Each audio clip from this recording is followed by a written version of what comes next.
All right, let's pull back the curtain on one of the biggest, most influential, and, let's be honest, most controversial industries on the entire planet, America's global weapons business.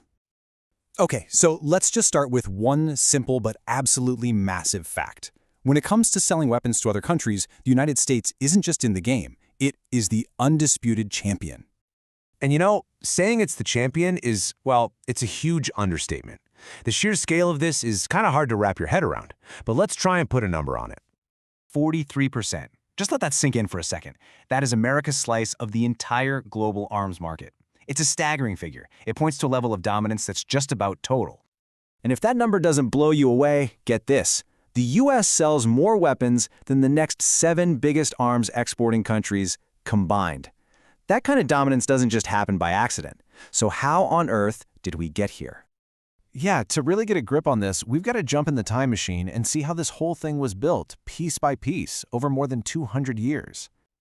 You know, it all kicked off way back in the 1790s, born out of pure necessity after the Revolution. Then it just exploded during World War II and the Cold War, and by 1991, the U.S. was left standing as the world's unrivaled weapons supplier. Okay, so that's the history. But what about right now? Who's actually buying all this military hardware today? Well, for a long time, the #1 customer on the list has been Saudi Arabia. This whole relationship was really forged back in the Cold War and then became rock solid after the U.S. essentially became the kingdom's security guard after Iraq invaded Kuwait. And I mean, look at this. It's just a staggering level of dependency. Nearly 3/4 of all weapons that Saudi Arabia imports come from the United States. It's this deep partnership built on oil, strategy, and a whole lot of F-15 fighter jets. But things are shifting. The map is literally being redrawn. Ever since Russia's 2022 invasion of Ukraine, we've seen this massive surge in weapons heading to Europe. And right at the center of it all is Poland, which is in the middle of a gigantic defense overhaul. Now you can see Poland is trying to shop around a bit, but the U.S. is still its single biggest source for arms, making up 45% of its imports. And get this, Poland's total arms imports have skyrocketed by over 500%. The speed of this rearmament is just breathtaking.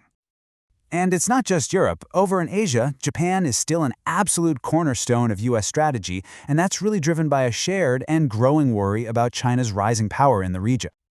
And look at this number. 97%. Japan's imported military hardware is almost entirely American. And this is happening at the exact same time Japan is boosting its own military spending by the largest amount since the 1950s. Are you seeing the pattern here? From the Middle East to Europe to Asia, America's arms sales trace a map of its biggest geopolitical priorities. Okay, but this isn't just a story about profits and power.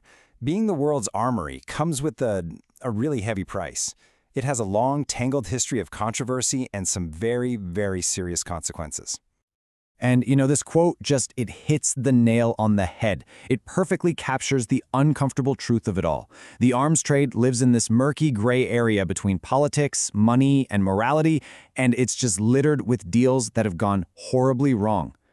And when we say things go wrong, we're talking about some major blowback. Remember the 80s? Weapons sent to fighters in Afghanistan ended up in the hands of the group that became the Taliban.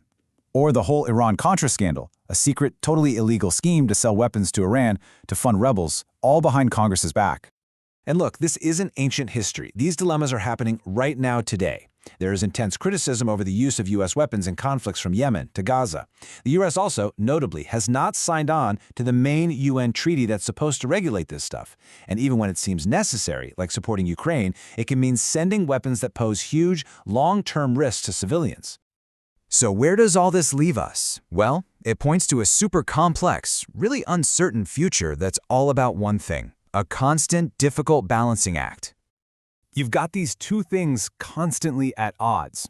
On one side, you have the strategic goals, right? Maintaining global influence, keeping a massive industry profitable, helping out your allies. But then, on the other side, you've got these huge ethical and security risks, the very real potential for fueling human rights abuses, the danger of blowback when weapons are used against you, and of course, the moral responsibility to protect innocent people. And so that brings us back to the one fundamental question.